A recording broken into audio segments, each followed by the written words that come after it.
Hello, hello, hello. I hope everyone is doing well today. Also, hi Ashford. Thank you very much for the follow, and also thank you very much for the kind words. But again, it's one of those things because obviously, no idea if you're an actual human being or a bot. But either way, if you are someone that does enjoy, feel free to stick around and if we get to know each other a little bit better, then maybe we will chat in Discord. But right now, I'll probably stay away because I've definitely been burnt by that more than once before. But again, thank you very much for the kind words.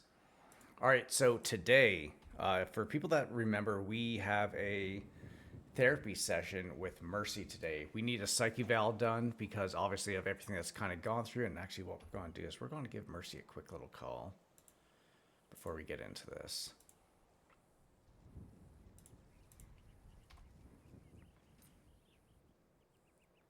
Hello. Hey, Mercy, how's it going?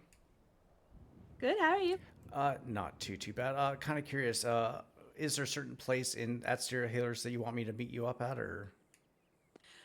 So right as you enter the gate, there's just like a little fountain there. We'll sort of square up there and then we'll pick where the session will be. All right, perfect. Yeah, I'm not too far away. And if you're still taking a little bit, that's okay. I got a little bit of paperwork I could probably do. Yep, no worries. I've got some intake nurses that I've got to get taken care of. They should be here in about 10-ish minutes. And then once I get them settled, I'll head over that way. All right, perfect. I'll see you soon. Okay, bye-bye. All right, bye.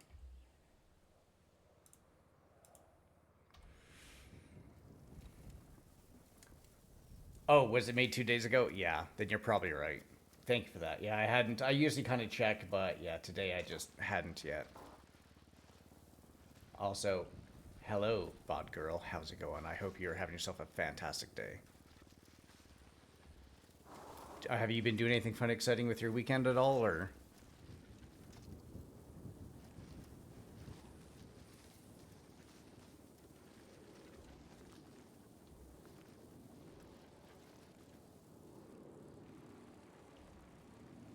I also love this because this is called Parsons, but I do like what they did here. Serial healers. That is interesting.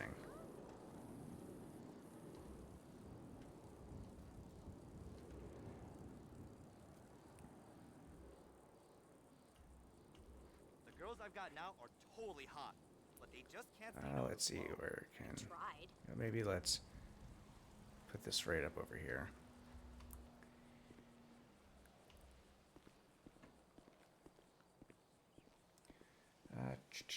All right. Actually, let's see if there's anything kind of new here.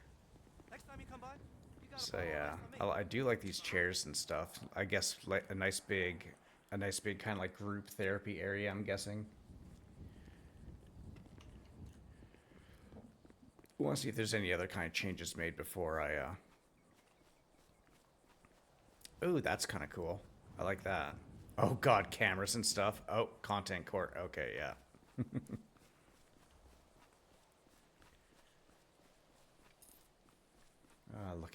Looking.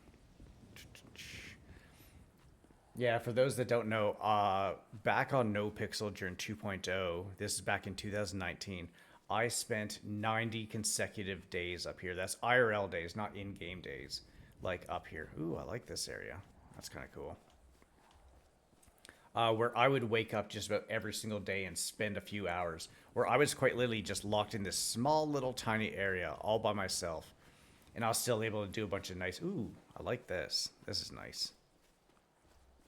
Nice little staircase. And yeah, it would be something where I'd obviously go and end up getting a lot of RP things done that way. And it was so much fun. It was, yeah. Someone get drunk and leave their boot. Oh my god. You call it trauma, I call it spicy memories. So, kind of going over some of the things today that we're going to go over. Uh, so we're obviously going to be talking about the fear stuff. I kind of want to see how Mercy goes about this as well, because for those that don't know, I've worked off of Mercy a few times. Like especially the first big time was obviously with Steven Alexander, my cult leader thing, where he was kind of masquerading as a psychologist so that he can get victims and stuff pretty much come to him.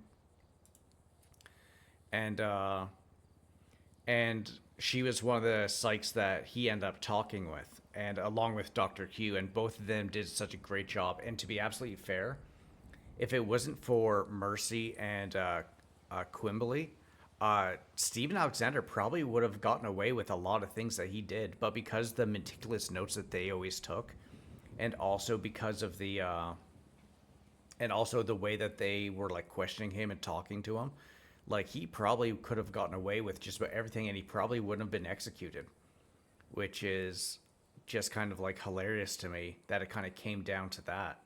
So anyway, just kind of move this over here a little bit so I can see that.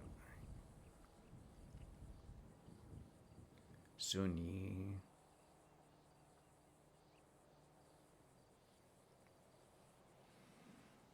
Rusty Reed. Braidlin. See if there's anyone I recognize. Abdul. God, I kind of miss Abdul from way back when on No Pixel.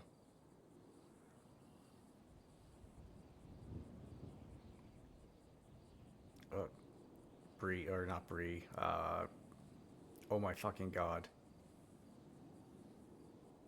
Why am I blanking on Daisy? That's Daisy right there. She's around. Sterling I see around all day long. Like I swear to God, every day he's always in the fucking directory.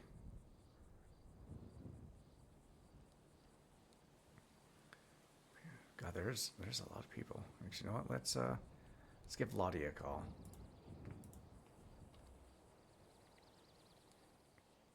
Hello, Tim. Wow, not in jail. Surprise Pikachu face. What the fuck? You said, wow, not in jail. Surprise Pikachu face. And to be fair, I've never actually watched Pokemon. All I know is that for the memes. Yeah, no, valid, because No, I just saw you in the directory. I'm just waiting on something. So I thought I'd give you a call and just see how the day is going. Have you been arrested since the last time I saw you yesterday? No, I haven't actually. Is that because you're being good, or are you just not being caught? Wait, I might have actually gone back to jail last night. Oh, actually, Yeah, big, I did. Big question. I did. Big question. Yeah, go ahead. What do people think about your flashlight? Oh my god, it's so cool. A cop said to me, wait, why has that got your name on it? And I said, because I have a friend who is government, and they put a label on it for me. And he went, who? And I went, I'm not telling you. I don't need to tell you. Why was he curious? Is he just jealous because he didn't think of it, or? Probably. You know, that probably is the reason. Jealousy is a disease. Yeah, no, that's definitely true. What Oh my God, I'm so... what have you guys been doing today? Allegedly, oh my god. I almost just got killed by a Vargo. That's so funny. Like blap blap, or like vroom vroom? No. He just really didn't like what I was offering. Oh. Yeah. Well, you guys are just kind of. Oh, let me guess. You're selling weed, aren't you? No. Are you pickpocketing people?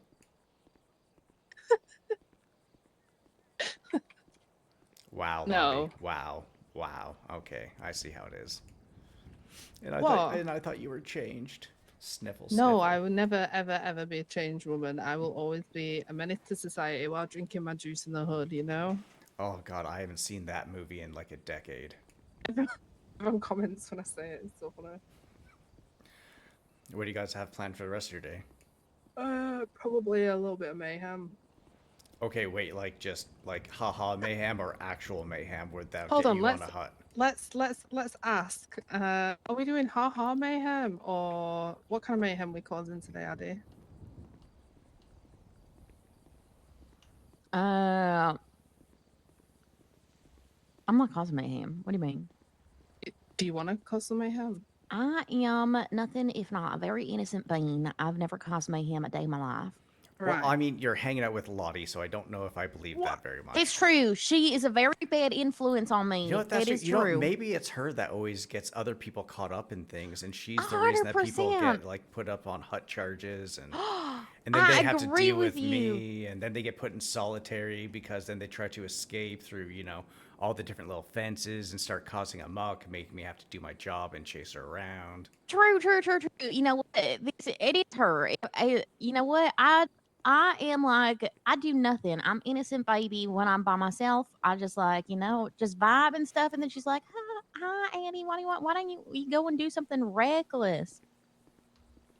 Oh yeah, and That's and I'm her. guessing you probably just like, no, I don't want to do that. I just want to be nice and innocent and just be a law-abiding citizen. Then she's like the devil on your shoulder, just like, come on. I mean, how much fun? How much fun do you think it could be? We could have a lot of fun. Let's go. You Well, look I'm bored right like, now. yeah. I'm like, I don't know about that. And then she's like, just do it. Just do it. Just do it. Just do it. Peer pressure. And I I'm like, just all want to point out that both times that Addie has done reckless things, I wasn't present. right. Both. I mean, to be fair, you don't have to be present to have a pretty good, manipulation. There could be a text, there could be a call, there could be a discussion from the day before that just kind of gets stuck in her head, and she just like, you know what, Lottie really wants me to do this. I want to make Lottie proud. This shouldn't be too bad. Then, oh my God, why didn't Lottie tell me that this is how bad it can get? It's very true. I'm I'm speechless right actually now. like I'm basically just like a civilian, maybe a little petty criminal, and she's Petty just being criminal. a bad influence on me. Have you ever thought about taking her to therapy and having like a little big Oh, group discussion about it? You know what? yes, Maybe the whole therapy. group could do that. Therapy. Yeah, What the fuck? I mean, like when I had you handcuffed and facing the wall and making get you out of and here, cheapskate. making you and Mark, was it Mark or James? I can't remember again. Just sit there saying nice things about each other. Yeah, he handcuffed us and put us against the wall and made us say nice things about each other as for therapy in prison. It was painful. Well, if you drag me to prison today, because I normally don't go, but if you drag me here, then yeah, I guess we should do therapy. I don't think me and you need therapy. Do you think me and you need therapy? I don't know. I bet you know what people get mixed things. Not against each other, no. Yeah, well, that's what I'm saying. That's what he means. Also, think I we mean, need- I'm also probably not going to be at work today because I actually got therapy coming up here shortly myself, and I probably won't So be going you up can't. Hold on a minute. Who the fuck are you to tell me that I need therapy when you're in therapy too? I think everyone should go to therapy. It's very good for everyone to do. I don't need therapy. You see, the people who say that are usually the ones that need it the most. It means that they're probably trying to hide something that they don't want other My people to see. therapy is shooting people in the face. I mean, okay, granted that's definitely fun kind of therapy, but that also gets you in a lot of trouble. Not if you don't get caught. Yeah, but there's always going to be that big chance that you will get caught. No, it's not a big chance. I do it all the Yeah, time. that's true. You shoot So one call you're down, and all so of a sudden, another what one you're starts shooting at saying you. is you're telling a government employee who works for the Department of Corrections that you shoot people in the face all the time and you get away with it. What are you going to arrest her? I mean, to be fair, I can't really. Aren't you arrest her. after the fact? Exactly. Did I make you sweat a little bit there?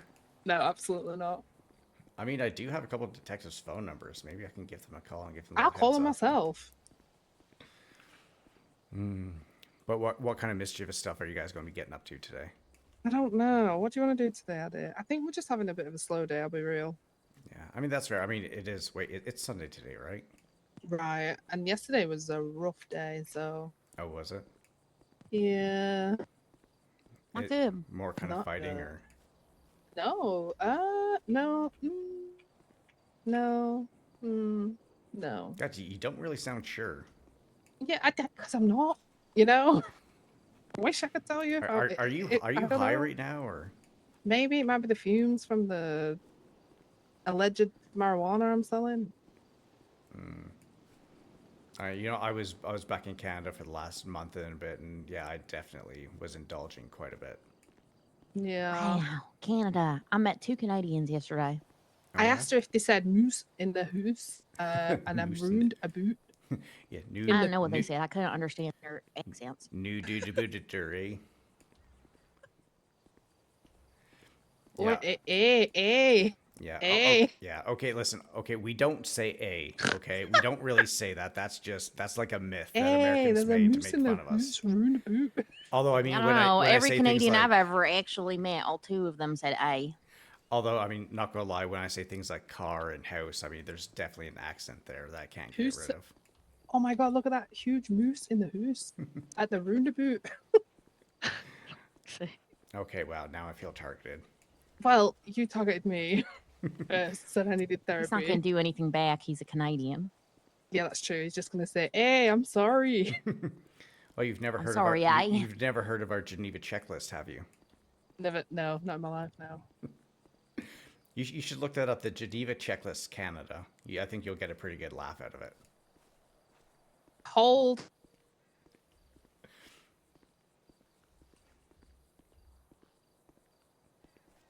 It's like a little bit of a video, so maybe look it up later. Okay, I'll do it when I'm scrolling to Insta later. But yeah, no, it's definitely very, because everyone always says that Canadians are very polite and stuff, but let me tell you, like World War One, oof, that was a different time. Oh, really? Yeah, Oh, yeah. Canadians are war criminals.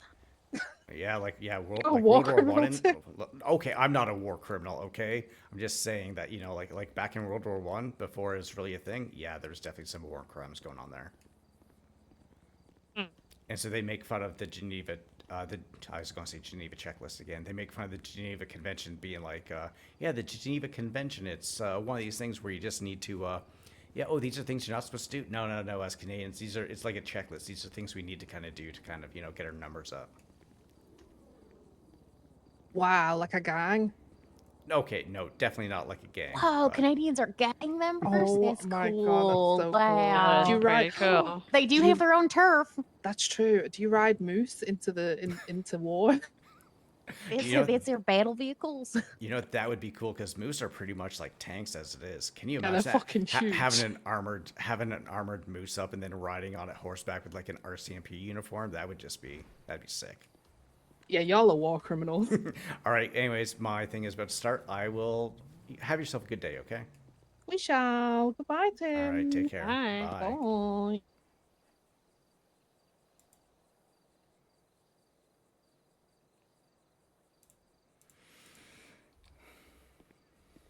All right. There we go. Let's get this started.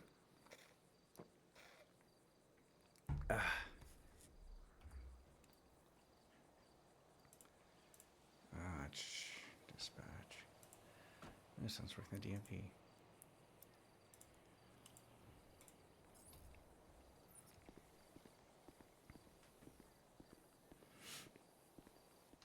Tim? Hey, how's it going? Hi. All right, let me ask you first and foremost. We have a couple of settings. So we have our fire pit. We have a lovely city view. We have by the pool that's going to be a little bit more of like a water tone. Which one of those appeals to you the most as far as being calming? Honestly, any kind of setting really works for me. I'm not too picky. Okay, then what do you prefer?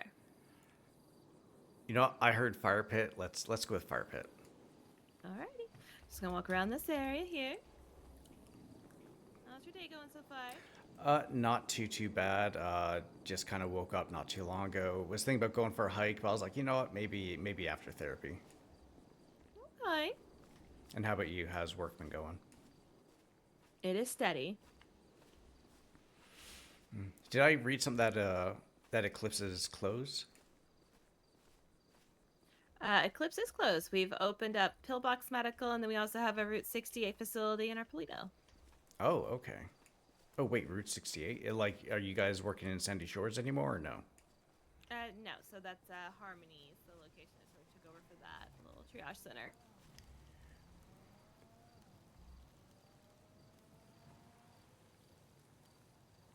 Actually, wait. And you can feel free to pick any seat you would like.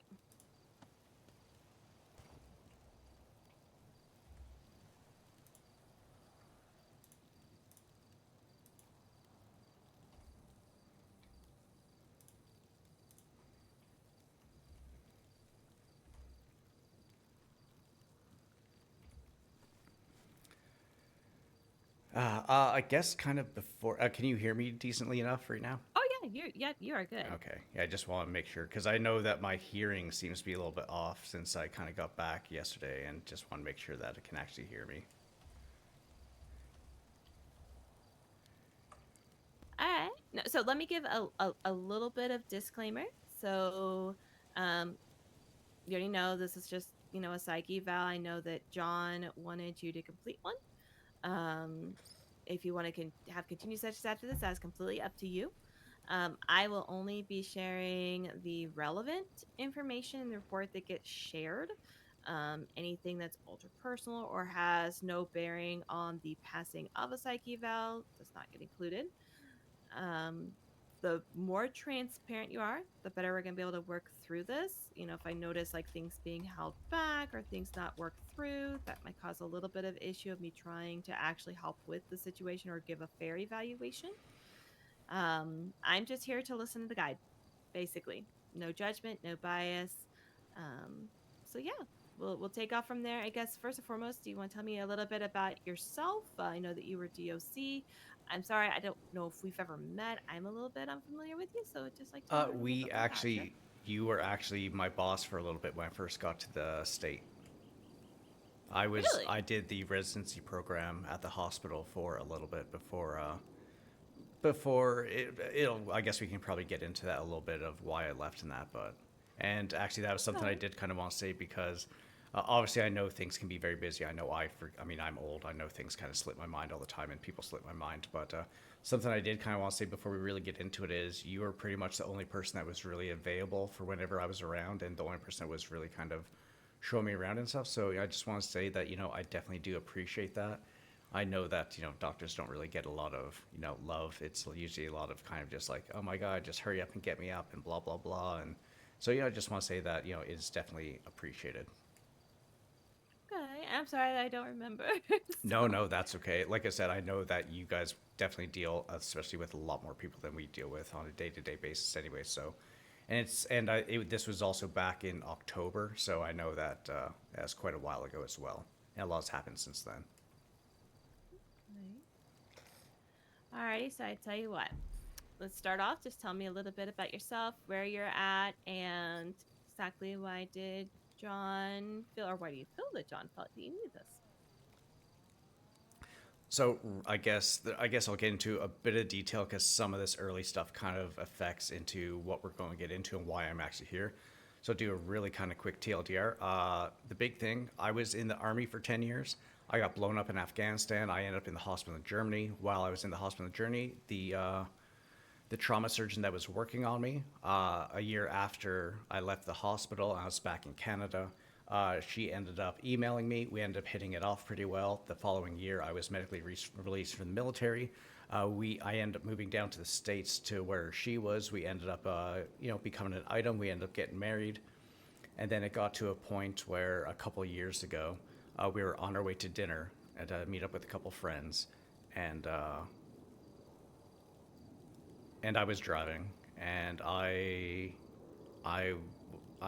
my phone kind of went off, and so I looked at the text message, and it was, "Hey, where are you guys? Like, are you guys going to be here soon?" And that's where I did the, I can text and drive, it's fine. And of course, I go and send a message saying like, be there in 5. And as I kind of hit that send, I heard her do a bit of a gasp, and I look up, and we're in oncoming traffic. I just swerve out of the way. Car ends up in the ditch. She wasn't wearing her seatbelt. She went through the windshield and she died. I went through pretty much a year of pretty much just drinking my face off. And pretty much from there, like obviously her family blamed me. I blamed myself quite a bit.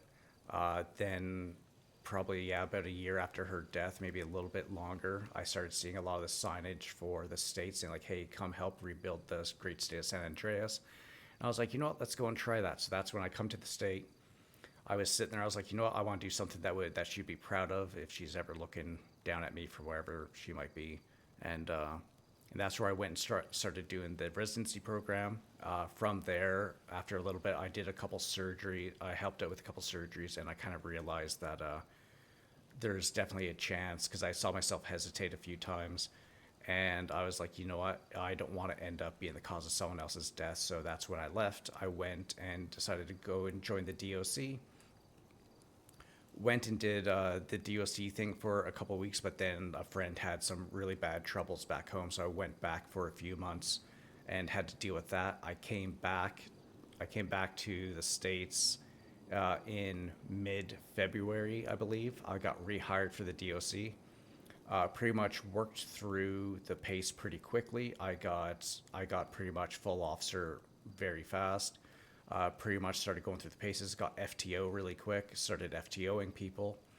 I pretty much turned into the only person that was really FTOing anyone, and that even kind of came up to what would it have been?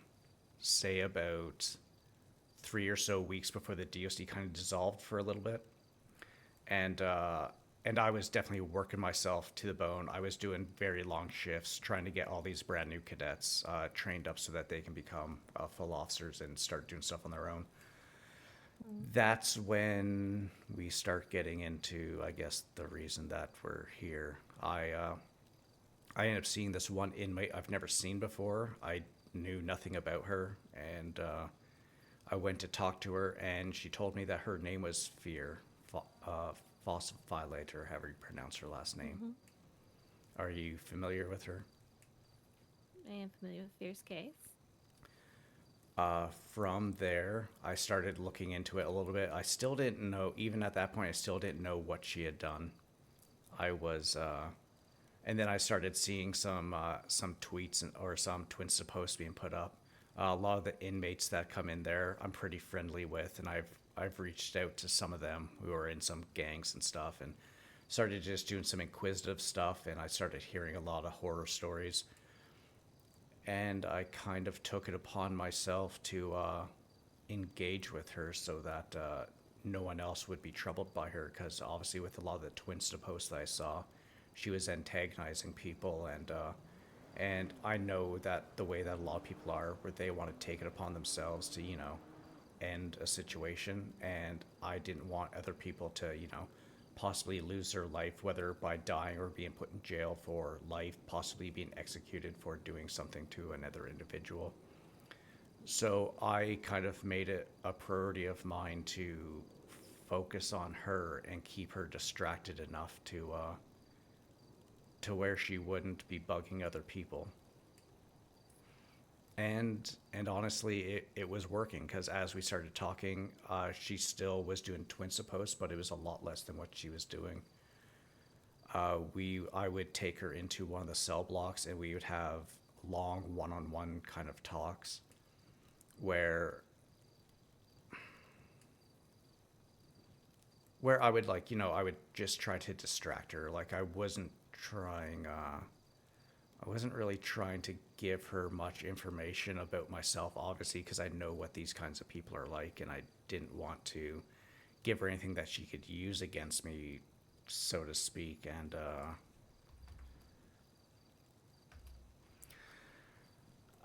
but that's at some point it got into a thing where she did kind of start digging in a little bit. I don't think I really realized it right away. I think a big factor as well was I was burning myself out by trying to by really trying to get these FTO sessions in and training people up. So a lot of times that we were talking were usually like after I had done like a full, like, say 12, maybe 13-hour shift of training people. So my mental faculties weren't there, and I definitely probably let a couple things slip that I shouldn't have. It's not like I was trying to engage with her like this and get her to know things about me. I mean, it's not like I want to kind of give her information so she could keep doing what she's doing. And that would just be kind of crazy. What kind of person would do that? But it got to a point, I think it was, she says it was our 5th session, and that kind of leads into something coming up. I think it was more than that. We would literally be doing about sometimes up to 3 hours talking one-on-one, pretty much. And it came down to one day where I had just been attacked 2 days prior by Lucas Lindstrom's uncle. He stabbed me. I ended up in the hospital for a little bit. And so again, I probably shouldn't have gotten back to work as soon as I did, but again, I wanted to.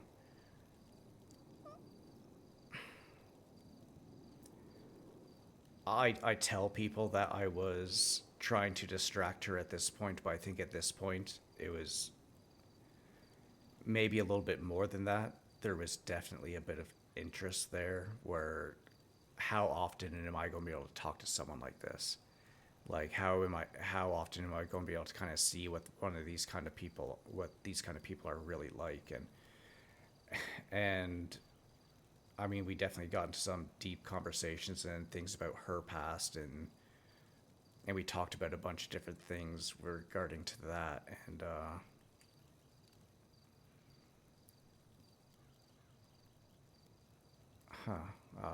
sorry, no, Don't stop yourself from what you're saying. You're trying to construct a good sentence in your head and trying to phrase this in a way, and I really need you to just be open instead of finding the right thing to say, because you're afraid of phrasing and how maybe transparency is going to look for you right now. yeah, something I don't think I've really said to anyone before, and this is something like even saying it out loud, but I'm trying to keep it with the transparency kind of thing. There was a part of me that deep down that almost had a slight attraction to what she was. Not her so much herself, but like her situation and her. There's also a piece of me, this kind of came up in some of our discussions where, because we would talk about serial killers in different kind of contexts, like from TV shows and movies a lot too. And one of the things that I'd said is, what if a lot of these people had someone that was in their corner when they were young? Would they still turn out the way that they were? I mean, I know I'm not a psychologist or anything, but it's something where it's like, I understand a little bit about the nature versus nurture. And I strongly believe that if someone is nurtured enough when they're younger, if they don't go through some of the things that they went, that they would genuinely probably turn out differently. And she kind of said that I had a bit of like a hero or savior kind of complex. I guess this is where we kind of fast forward a little bit to Let's not fast forward. Keep walking me through at the pace we're going. I don't really know what to say. Are you able to kind of prompt me with maybe some questions type thing? Sure. So let's go with a few things, okay? So let's talk about your first in-depth conversation with Veer. How long did it last? The very first, you're talking the first in depth or the first time we talked? First in-depth conversation. First time it was more than just pleasantries. The first time that we had a really in-depth conversation was, I would say that one was probably about an hour and a half to 2 hours long. Who prompted it to go deeper? I actually can't remember. Okay. And the During the and conversation. oh, sorry, go ahead. No, go ahead. I mean, again, like especially at the start, the big reasons that I was going through with this and wanting to this was again because I had a general idea. I still hadn't even looked at her case at this point of what was on the docket, and I hadn't read into it at all. I wanted to kind of get a genuine kind of feel for her, like one-on-one, and not just get what everyone else is kind of saying at this point. Almost to see if I can maybe like get a read on her. And I mean, not gonna lie, that was probably a bit of a mistake on my part, a miscalculation, but yeah, it just kind of kept going to some of the deeper stuff, and I think and to be honest, I think she was the one that ended the conversation. I think I started prodding a little bit into her childhood and some of the things that she had went through with regards to her father and her brother, and at least the story that she was telling me, and she kind of stopped it. I almost feel like she felt like she had a hook in me and she could kind of guide me around.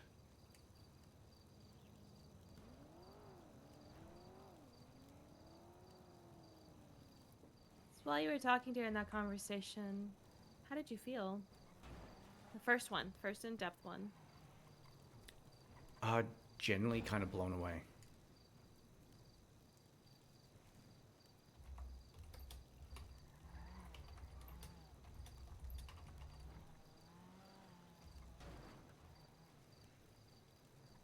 And what about afterwards? How long did you think about her after the conversation?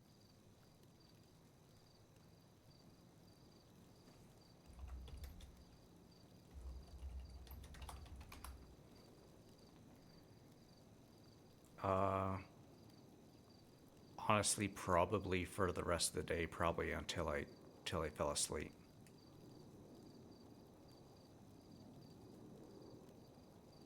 How long did you wait until you had a second one? It was the very next day.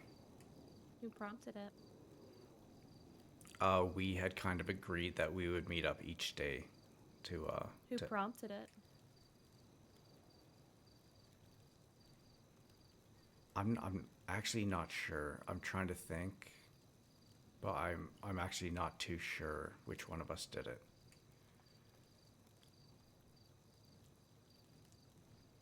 Where would you meet at?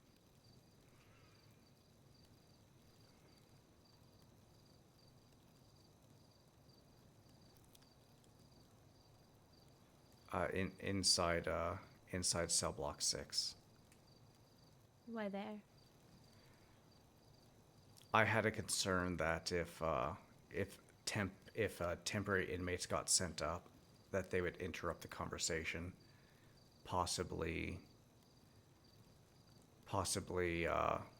either attack her, and which would mean that, I mean, obviously not an important point for it, but obviously one would interrupt the conversation, but also would, again, kind of like why I was talking with her, why I was telling people that I would talk to her, to keep her from being the cause of other people to spend longer in jail than they need to. Like if something had happened to her and other people got charged for it, because I would obviously have a duty to report if I witnessed people attacking someone, then potentially some of these people who were very upset, but who were, even though they do criminal actions, there's still a lot of good people, and I didn't want to see them, end up getting hurt for trying to do something that they felt was right. When did you stop telling yourself that was the reason you were holding it in a secluded space?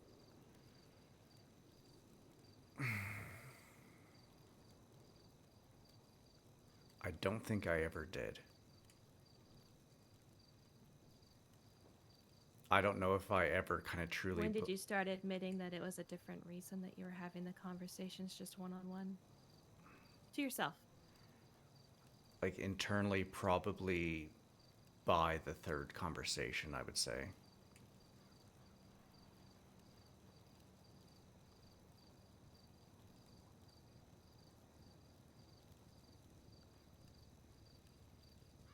Did she ever return the attraction? No. Did you ever express your attraction to her?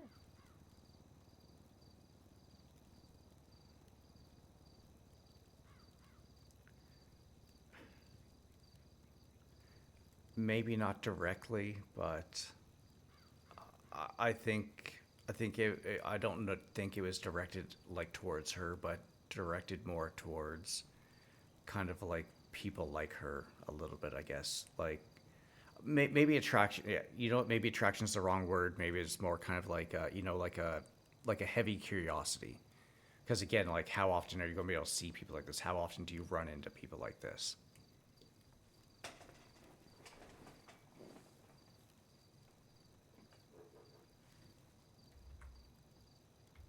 I mean, in your job, more frequently than others.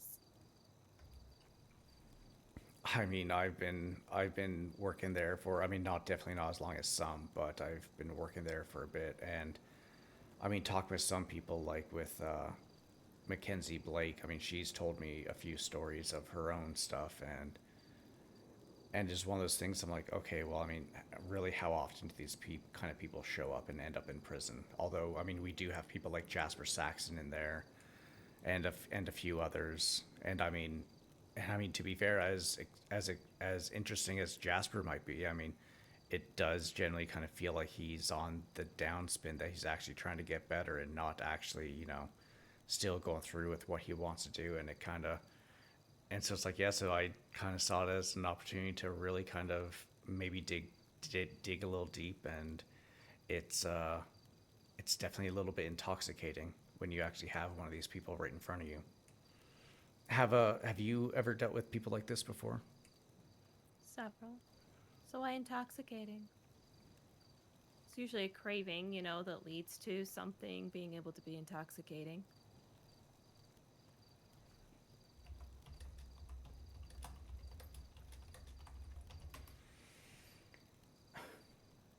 Uh, Part of I this thought kind of came after the attack. Uh, Part of me kind of thinks that maybe it's a way for me to punish myself.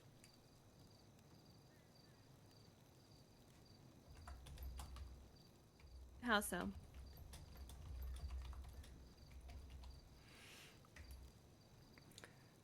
Well, it was because obviously, like, I was the root cause of my wife to die, and I think maybe deep down there's a part of me that's just like I just hadn't been punished enough for that. Like, I never went to jail. I mean, her family obviously hated me. Her friends definitely hated me, and but there's no actual kind of punishment. And maybe part of me was thinking that this might be a way for me to get that punishment. So explain that to me, because I might just be having like a little bit of a dumb moment. Are you punishing yourself by being curious of something that most people would find grotesque and overtly disgusting? Kind of by taking someone like this kind of head on and listening to what they say, and then dealing with it afterwards. And then if there's ever a thing afterwards that comes from it, potentially, I mean, again, like that, like, I had no idea that she was going to attack me. I actually didn't think it was going to happen, but it's like, maybe I would deserve it. Maybe it would be like the universe telling me, like, this is what you get. This is what you get for taking someone that was so loved, someone that actually saved your own life away from this world. Hmm. But that stopped being the reason. Yeah, and I was definitely, I was actually kind of enjoying the back and forth and enjoying the conversations. I found it definitely intriguing. Almost like it was a once in a lifetime kind of thing. And I was one of the few people who got to do it. Sounds like it's almost being glamorized or romanticized.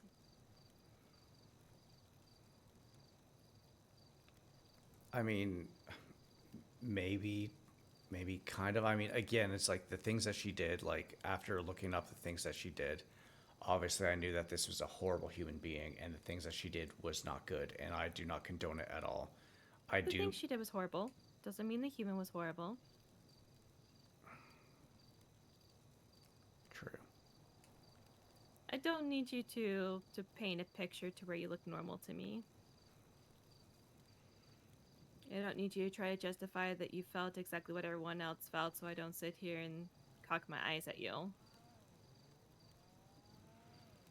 I'm just trying to dig a little bit deeper because, in full transparency, at some point, your thing of I'm trying to punish myself went far out the window.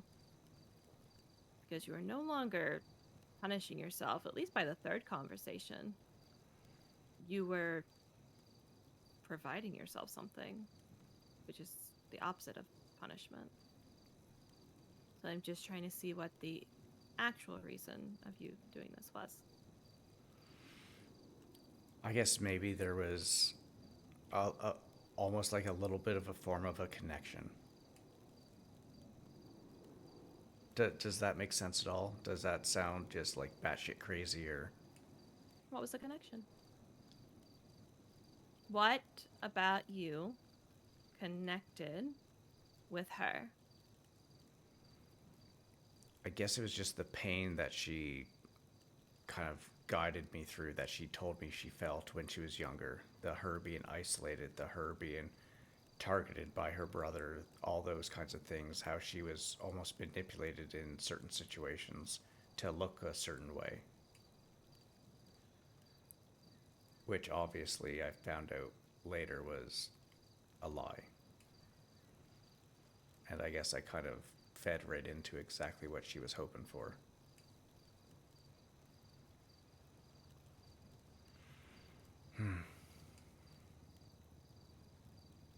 If she wouldn't have died,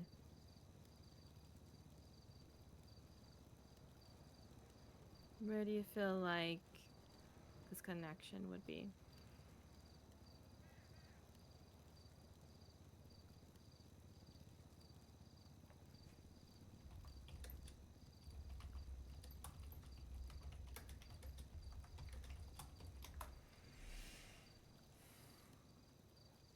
Well, I mean, she was going to be put to death by the state anyways. So, I mean, the connection That's not what I wouldn't asked. really... If she didn't die, where would the connection have gone?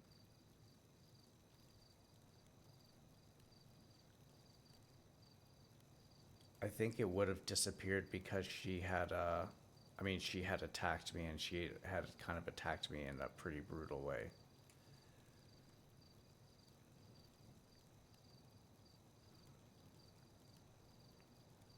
Why'd you leave the state after her death? That was only one part of the reason I left. Okay, why did you leave the state after her death? So there were a few things. Dealing with Sunflower on a day-to-day basis and seeing how, even though the reports that were being written about her, the fact that I could tell that she's lying through her teeth, the threats that she made against me, saying like, I'm going to get you in trouble with your bosses, I'm going to get the doctors to get you in trouble, and actually seeing some things where there were some people that were actually kind of like taking her side, and that definitely kind of irked me. And also the fact that I had been pretty much soloing FTO for so long, and then literally like a day or two after I say like, okay, I'm going on a little bit of a break, the DOC just kind of disbands for a little bit. It just, I was already in a little bit of a crashing out kind of moment, and that just kind of cemented it for me, where I quite literally took myself out of every single group chat. I even took myself out of the email chain, and I was just, yeah, I was not, I was definitely not in a good headspace. And I was also, at the time, I was also talking with another individual that kind of had something kind of stir in me that I really didn't think that I'd ever really feel with someone ever again.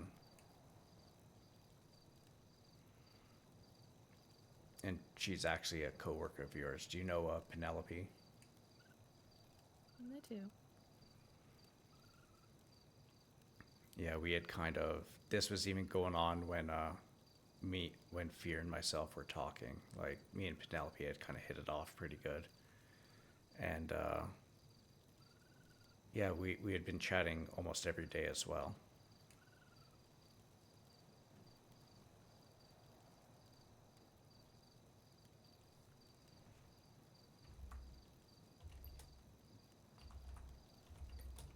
Slimmer connection like you had with Fear?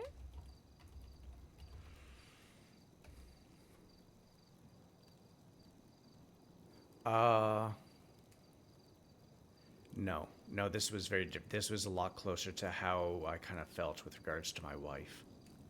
Hey, Blaze, how's it going? Yes, yes, they did. What are you nervous about? Honestly, I'm already judging myself. I mean, I've been judging myself for a bit. I mean, I like most of the time that I was in Canada, and including even a little bit of time before that, like I was drinking heavily. Like I was drinking myself to sleep pretty much. The only time I kind of stopped was a few days from the day that I got attacked to a few days after I got out of the ICU, because the doctors had really kind of put it into me where it's like, you can't be drinking. Drinking is going to make this stuff a lot worse for you, and we'll see.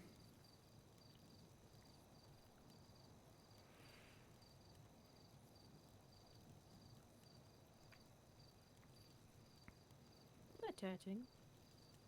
I do have a question for you. Send.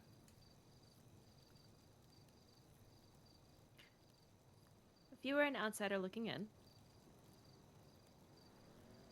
at you and fear, let's even just start from the first in-depth conversation to where you couldn't stop thinking about it afterwards. When looking at your position, was a line blurred that should not have been blurred? Definitely, I think.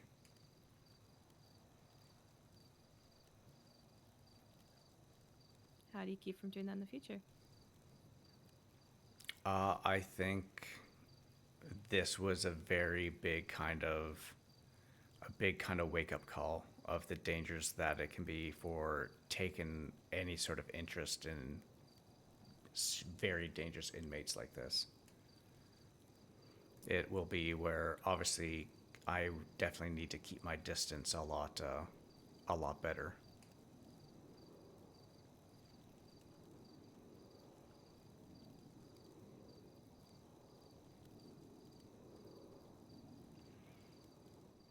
Did fear appeal to any other side of you that you're not sharing?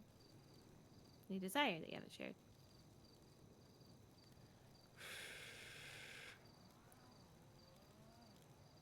I don't think so. I mean, she really piqued my interest. She really kind of piqued my curiosity. And that was kind of why I kind of kept going back over and over and over again.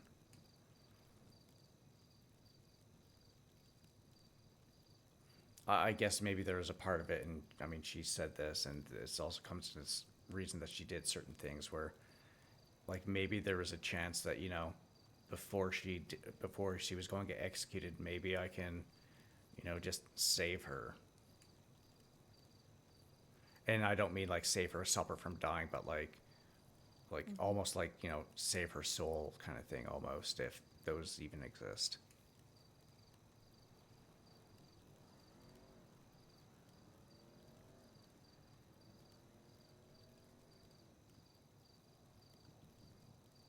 Okay.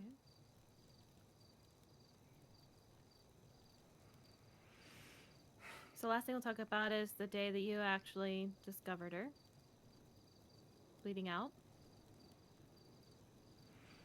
What was the first thing that went through your head? You didn't want to go into the attack that she did, or? We can if you want to. I mean, I think it might definitely have some, because the attack definitely is something that I am definitely going to live with for the rest of my life, and it's never going to go away. I think she definitely got what she wanted out of it. Okay, tell me about the attack. So we were having one of our conversations, and my phone was blowing up. Like, it was just constantly blowing up. It was going and going and going. I guess something I should stress before I kind of continue is every time that we would meet up, I would always search her, because there were times when she would be, you know, sending messages on her phone and stuff like that. She even sent me a text message saying something. I replied back like, you know, I'm going to have to take your phone, right? And she said, come get it. And so, of course, so every single time that we would talk, I I would search her. I would make sure she didn't have anything on her, and that way it was like solid. Like there wasn't going to be any chance of her getting the drop on me or anything like that. And and then yeah, that last day, because my phone was just blowing up, and I excused myself for like it was like maybe 20 seconds. I didn't quite turn my back on her, but I did see her kind of.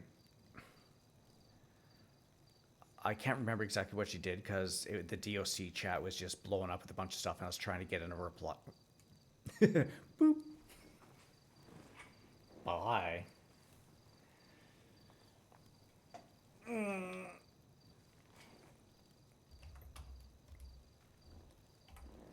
Oh, oh, we both crashed. Okay.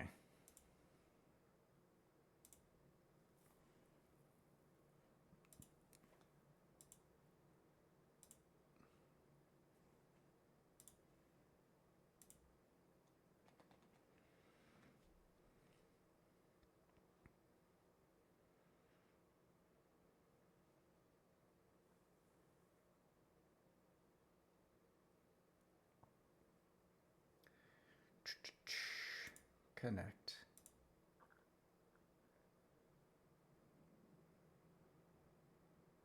Actually, while it's going on, we're upstairs real quick. I think a package got delivered.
Ah, there we go.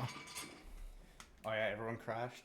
Okay. Also, Blazed, if you're still there, how's cop treating you? How are you enjoying doing the cop stuff?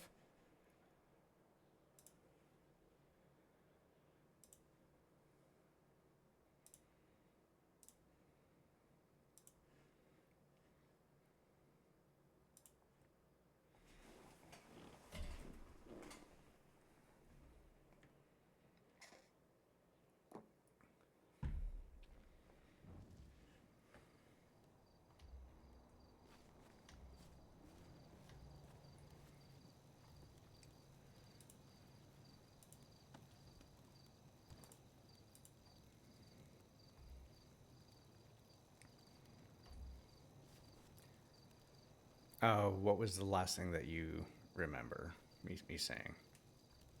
You were talking about the attack. You had done a search at that point, so that, and then you turned your back on the phone. Couldn't have been more than 20 seconds. Yeah, the DOC group chat was blowing up because something had happened. I can't remember what it was for the life of me right now, but something had happened. And I was giving a response, and that's when I noticed something kind of rushing towards me. I look up, I see her kind of coming. I see a knife in her hand. And that's when I put my phone down. I go to take out my taser, but before I had a chance, she had stabbed me.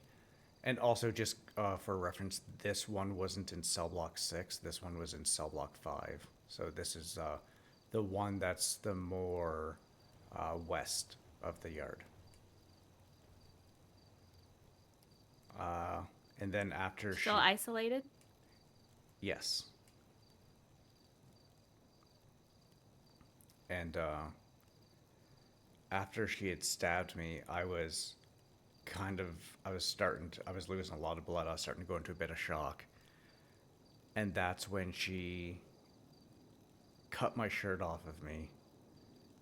She ended up carving a big 5 in the center of my chest. And then in the left side of my chest, she carved "Be there in 5."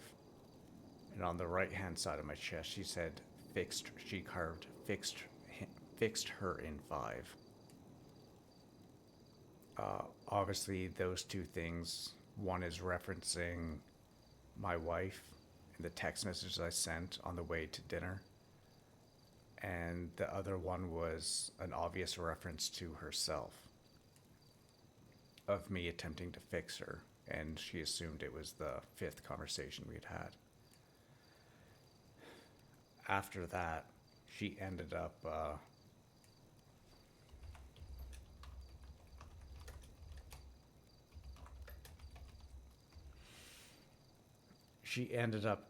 cutting into my left wrist, cutting some of the tendons in there, and caused a shit ton of nerve damage. And then she did probably the most fucked up thing out of all of it. She ended up cutting herself with the knife, dabbing her finger in the blood, and putting it on her lips before cutting my own lip open and kissing me.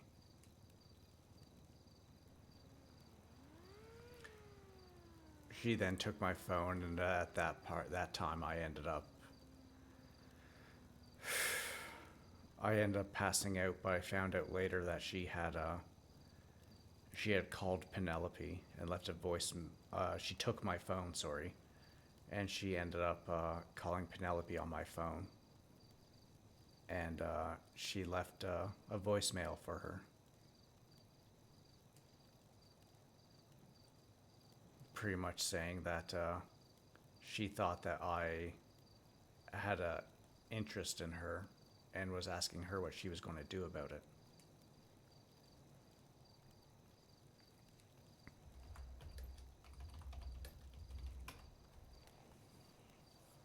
In which you did. You said that there was an attraction. So tell me, how long till you returned to the prison after this attack? It would have been, I don't know if you can look up how long I was in the ICU for. I'm not sure how the hospital stuff works, if you can see that in medical files or not. But it would have been at least 4 or 5 days, I believe. Okay. So you go back. Did you see her on your first day? No.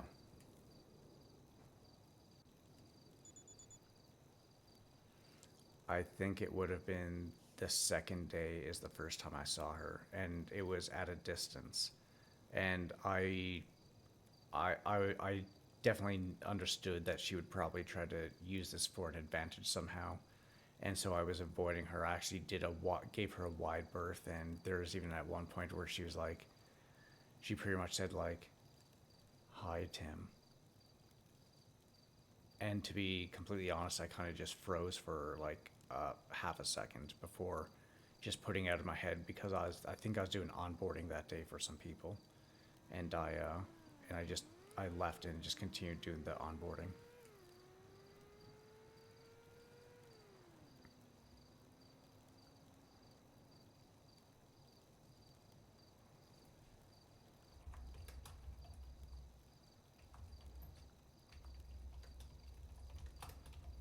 Did you think about her, how she was prior to the attack at any time after that point?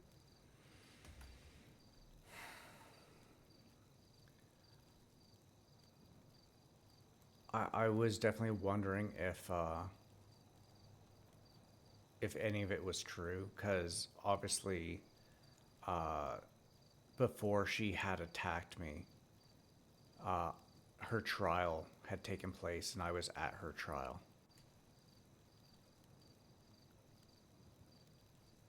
And so I end up, obviously hearing wait, is her trial? No, sorry, I got attacked by Lucas's uncle the same day as her trial, just before the trial happened. It would have been her sentencing hearing that I saw, I think. Is one or the other, I can't remember. And so obviously I had, kind of heard firsthand kind of what the truth was with a lot of what she had said.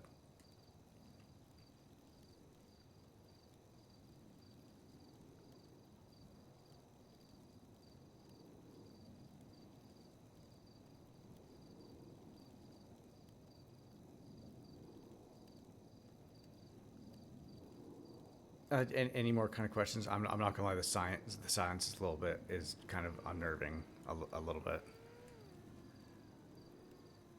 Just listening. Not silence.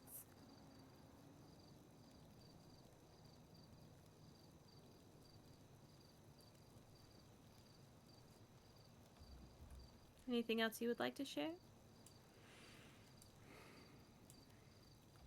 I mean, that's kind of it with regards to the attack side of things. And you had asked about, I think, Walking on her bleeding out. yeah. So that was a day. Again, had been dealing with Sunflower on and off all day long, and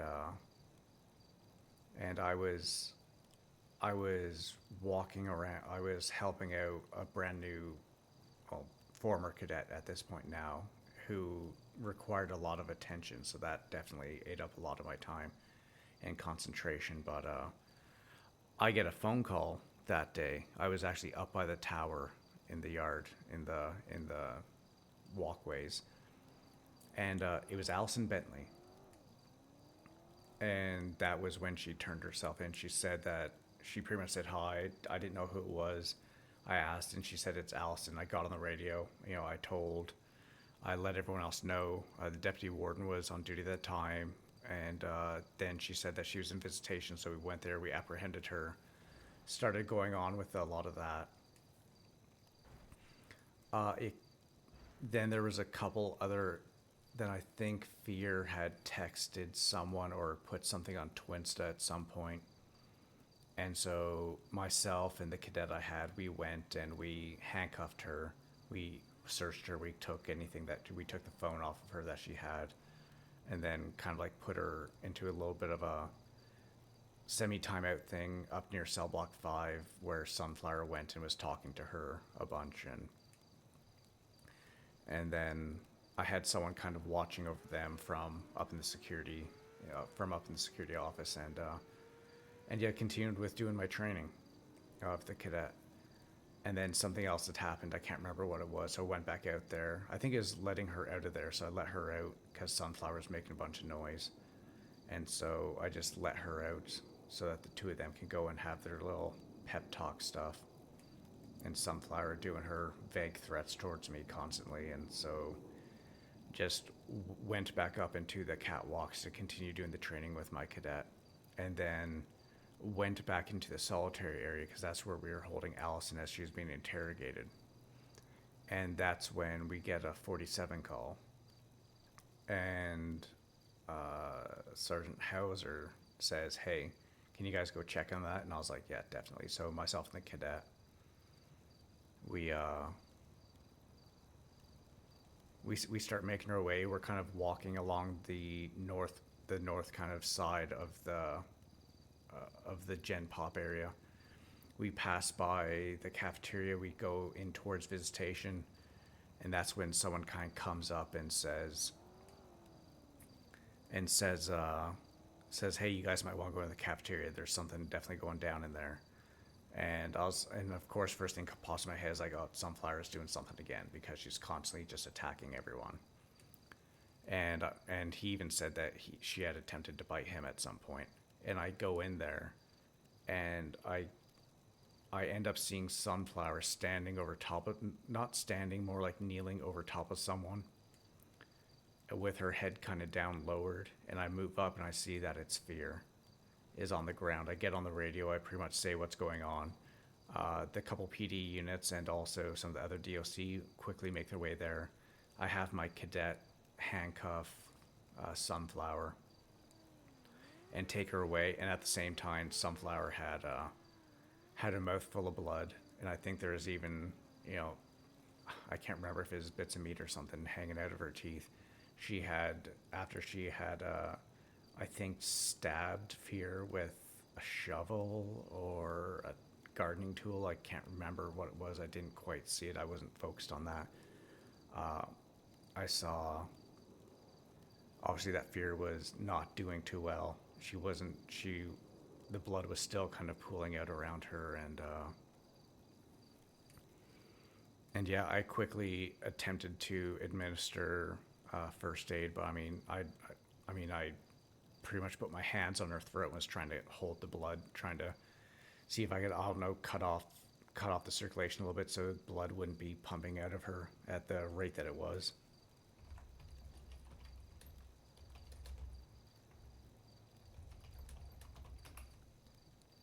And that's when the other PD units and Sergeant Hauser showed up, and we moved her to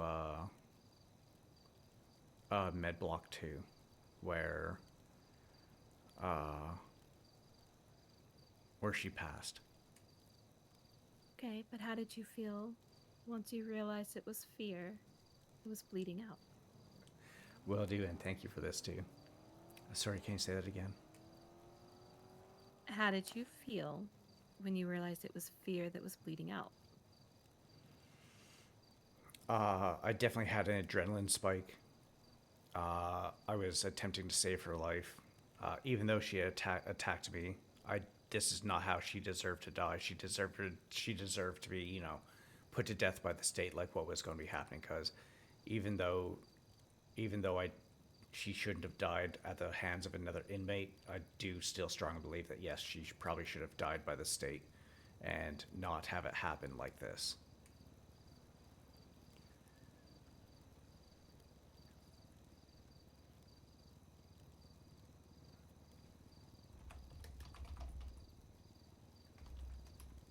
When was the last time you thought of her?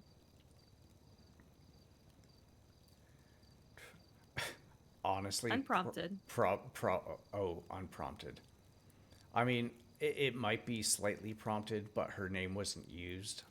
It would have been yesterday morning after Captain Castle told me to make a psych appointment with you. He obviously didn't use. I don't even know if he knows exactly the whole incident, how it played out, but he just said, like, yeah, I want you to go get checked out, just, you know, just in case there's something there that needs to be kind of continued on. When was the last time, unprompted completely, that you thought about her?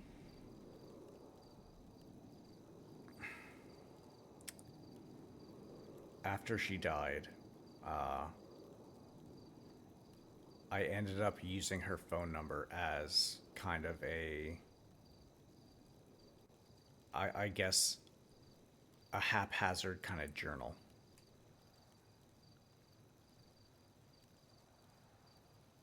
I would, especially when I was crashing out, I would text her. I would text her phone number.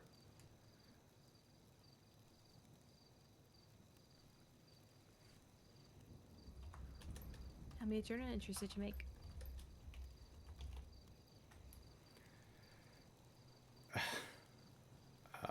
Quite a few. When was the last one?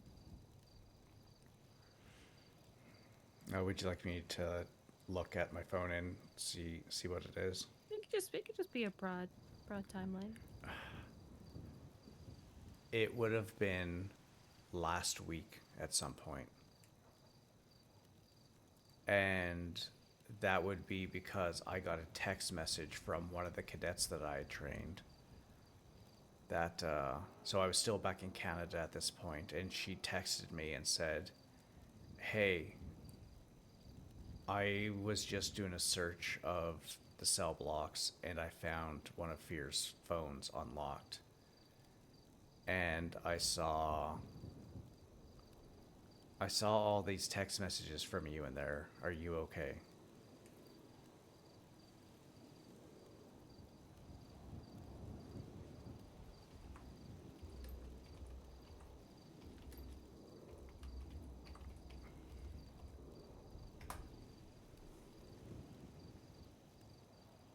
You okay?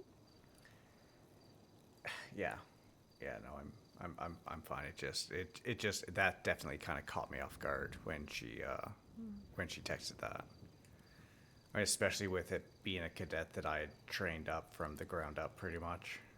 Yeah, see, having her kind of see that was, yeah, unexpected. Play with your hands a lot. Is it a nervous tick or?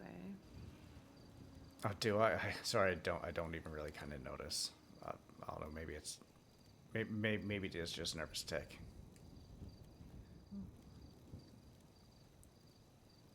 I like to keep the hatches kind of latched down a lot. I don't really open up.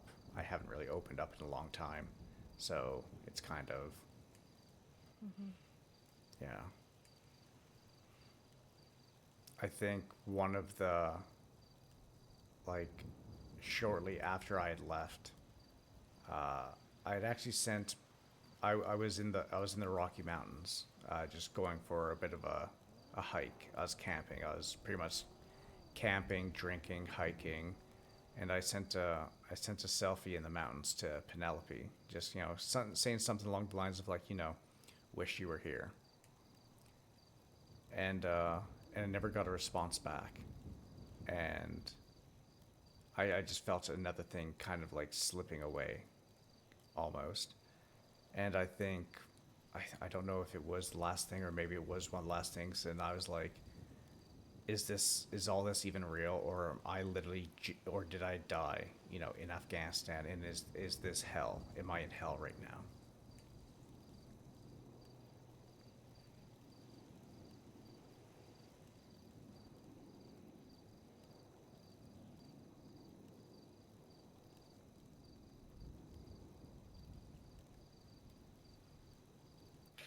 So what's your plan for the rest of the day? You going hiking? You said. uh Honestly, I have no idea. Part of me was thinking about going on duty, but honestly, I think probably not the best idea after having a session like this, because my head probably won't be the clearest, and I always try to be that constant professional, and because especially when we have such new people around, I don't want to give them any kind of thing that would make them be like, oh, okay, if he's doing that, maybe I can do that. If they see me all messed up and working, that doesn't set a good example. So I'm probably going to take the rest of the day to probably just go relax somewhere or something.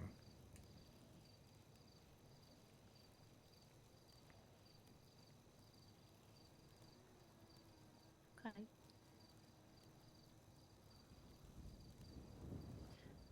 At least you got a lovely packed backpack over there. Yeah, yeah. I usually carry my beer in there, but I haven't gone and grabbed any beer in a few days. What's your typical hiking accoutrements? What do you like to carry with you?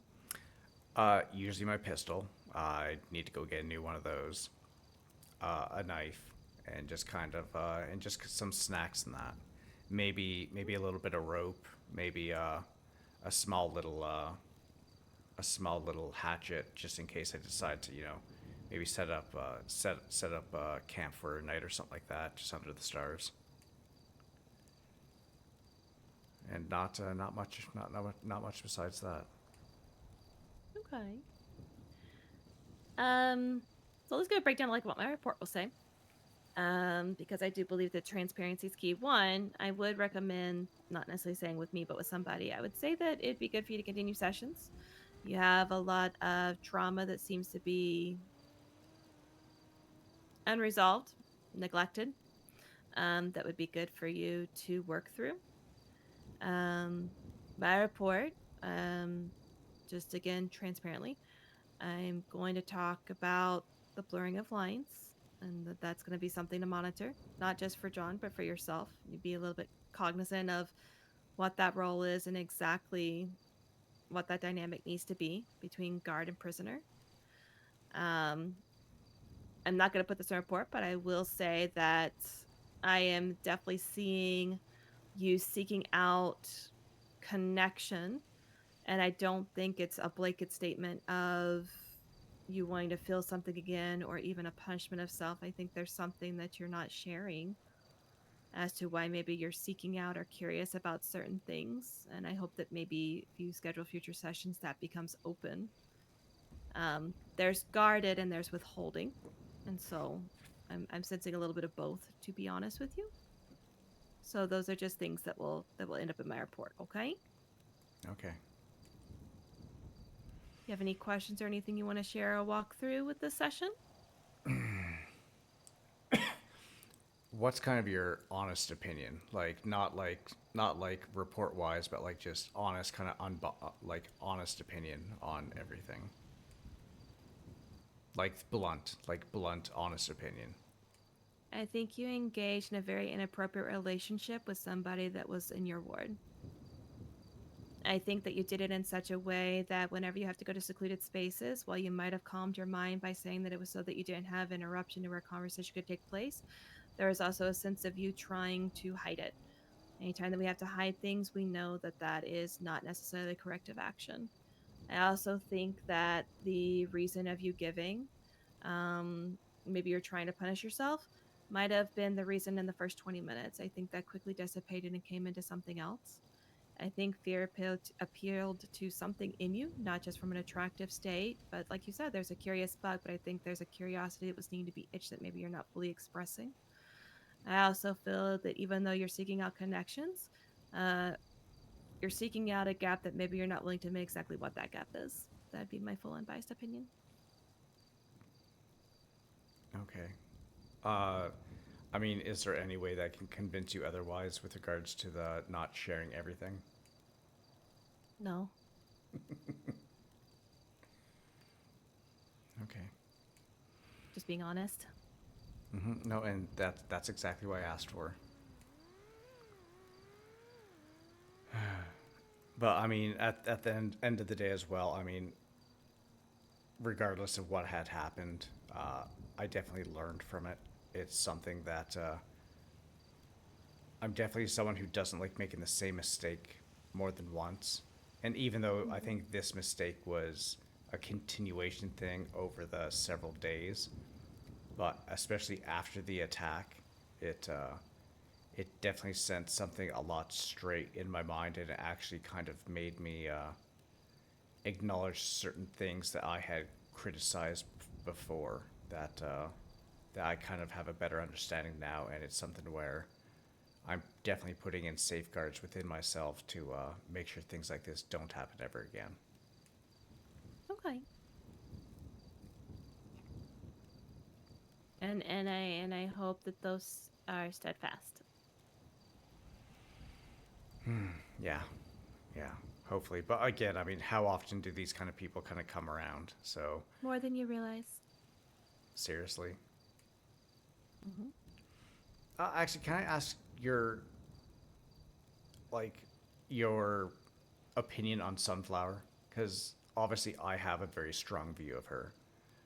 I think she's lied through her teeth with everything. From her going, "Hey, I'm a husky," to, "Hey, I'm on a mission to go blow up the judges and stuff," to, "Oh, hey, there's a doctor chasing me around with a hatchet," to, "Oh, hey, I see fear now."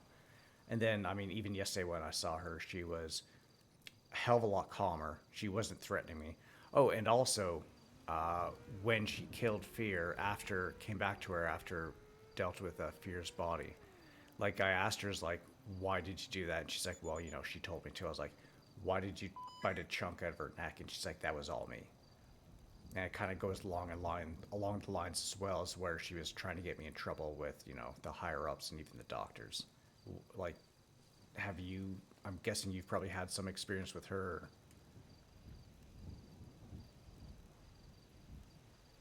Um, don't really discuss people for obvious reasons, just like I wouldn't discuss you. The only thing that I will say is that people need to understand there is a fine line between aiding somebody versus entertaining and enabling them. Okay. You think there's definitely some people entertaining her stuff?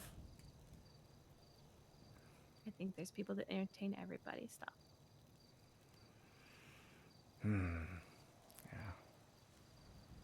Okay, anything else at all, or? Nope.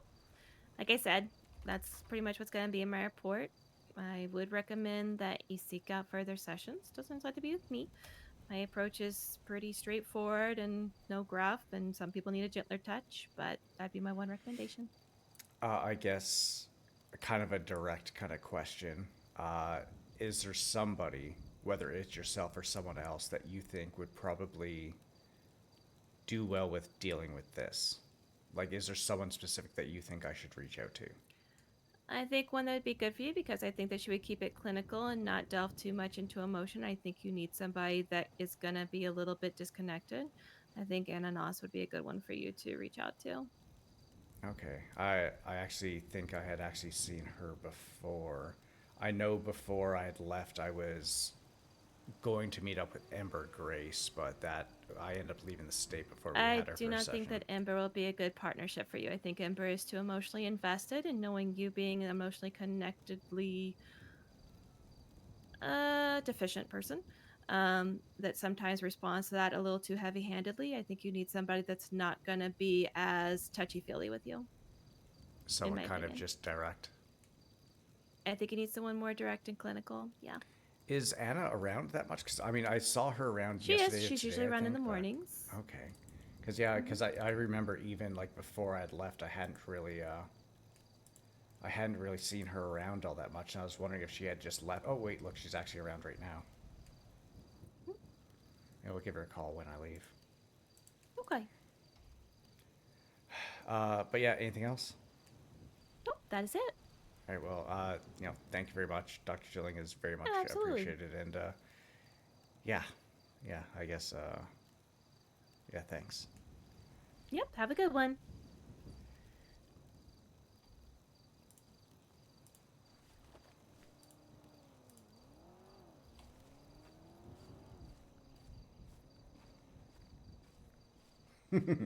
Oh, no, that was good. And the one thing that I love about the way that Mercy does her sessions is she is very direct. Like she doesn't beat around the bushes.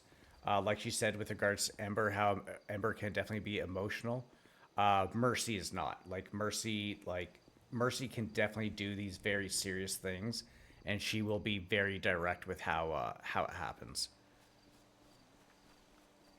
So I think what I'm gonna do is I'm gonna come. Actually, let's eat a little bit of food.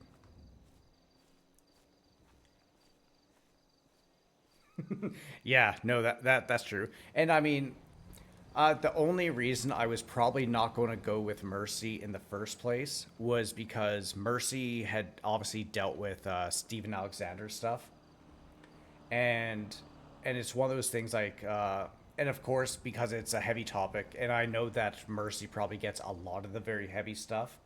I was kind of like maybe like she needs a bit of a break from some of it because a lot of the serial killer type stuff does end up landing in her lap, and I don't want to go and just like overburden her with that kind of stuff. But I mean, the fact is, I think two of the best people that do this stuff is her and Q.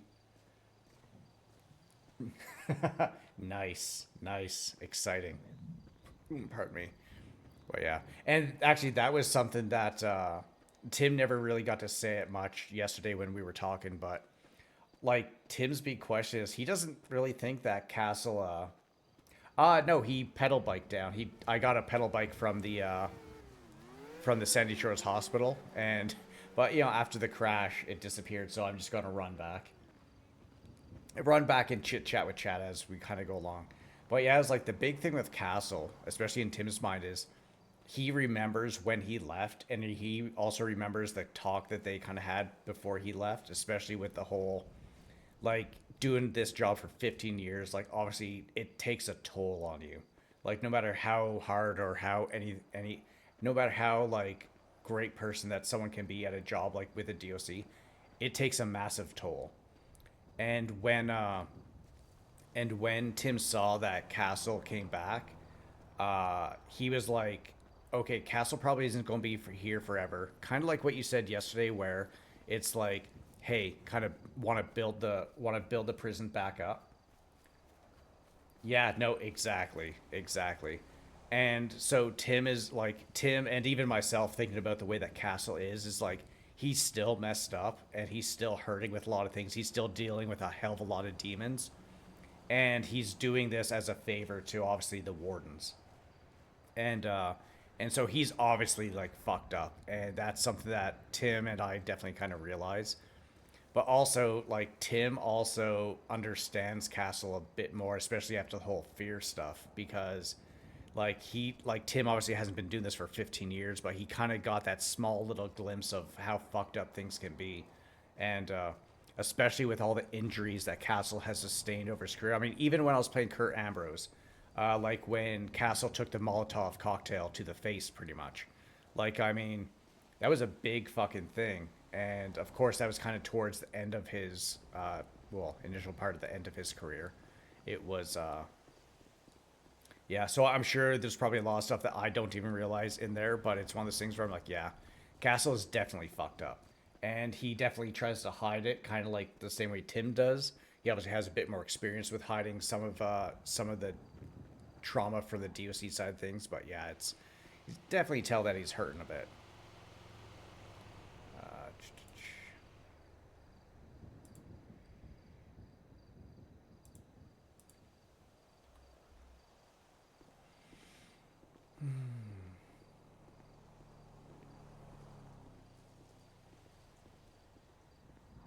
Dr. Anna. Hey, Anna, it's Tim Wright. I'm not sure if you remember me at all. I do. How can I help? So I just had a psych eval with Dr. Schilling, and one of the things that she had said was that I should definitely be kind of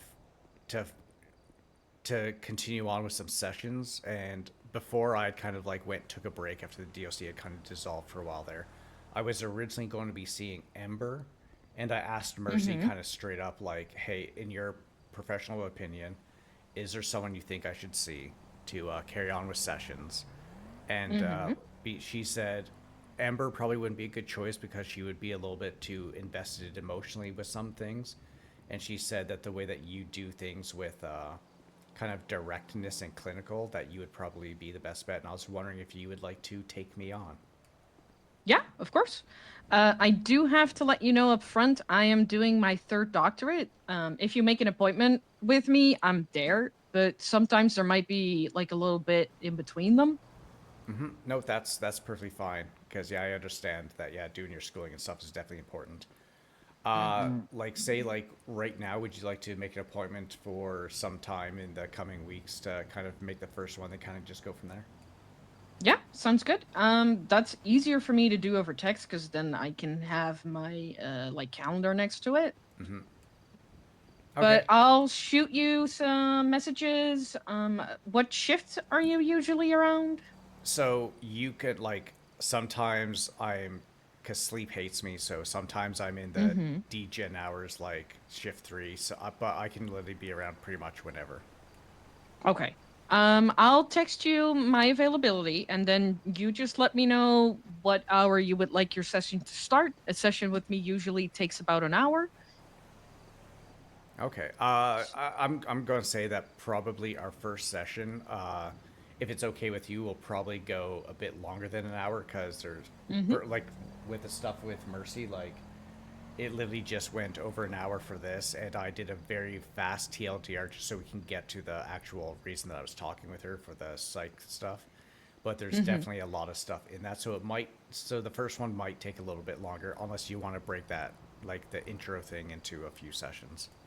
No, it's completely fine. If you would prefer to have it in one go, we can definitely have it in one go. I'll just make sure to bring food and drinks for the both of us. Yeah, and I'll probably do the same as well. But yeah, no, I will await your text, and yeah, thank you again. Yeah, no worries. I'll send over the availability right away. All right, perfect. Thank you very much. No worries. Talk to you soon. Bye-bye. Bye.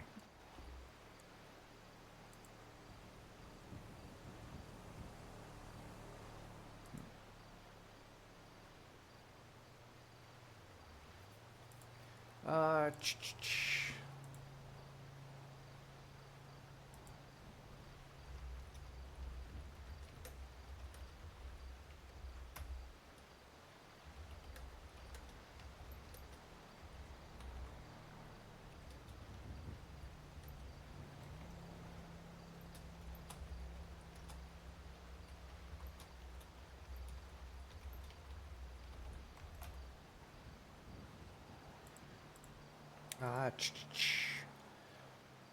Let's see here. Let's see. Oh wait, I need to descend.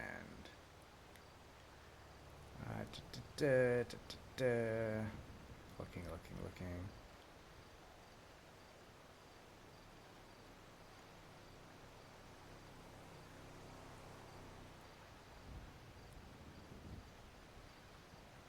Okay, so I'll just call Petra.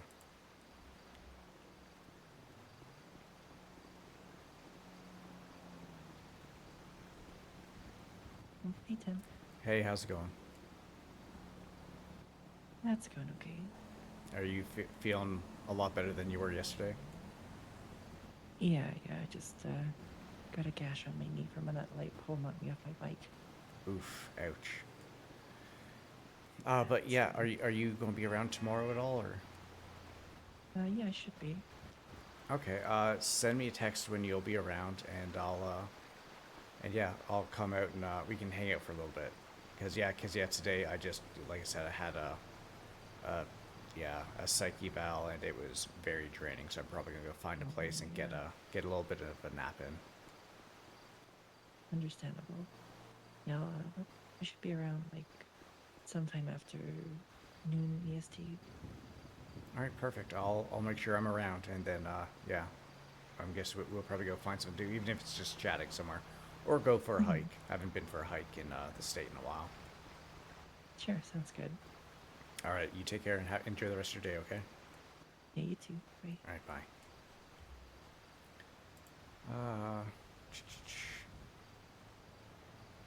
I wonder if.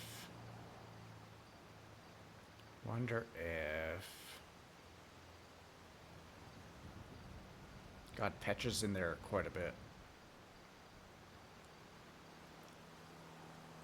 Oh, Lucas is around.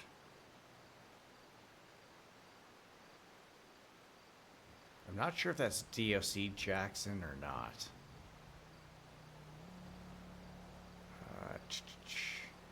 But yeah, that's pretty much going to be it for today. I just wanted to kind of jump on to do, to let you guys see that therapy session. Obviously, you know, Mercy probably definitely has a good POV for that, because I know she likes to talk through her therapy sessions as she's kind of going through it. Like in character, she'll talk about it on her stream. So that could definitely be an interesting thing to get her kind of perspective on that as well. But anyways, I'm going to end it there. Thank you guys very much for hanging out. I will be back tomorrow. And yeah, I'll be back tomorrow to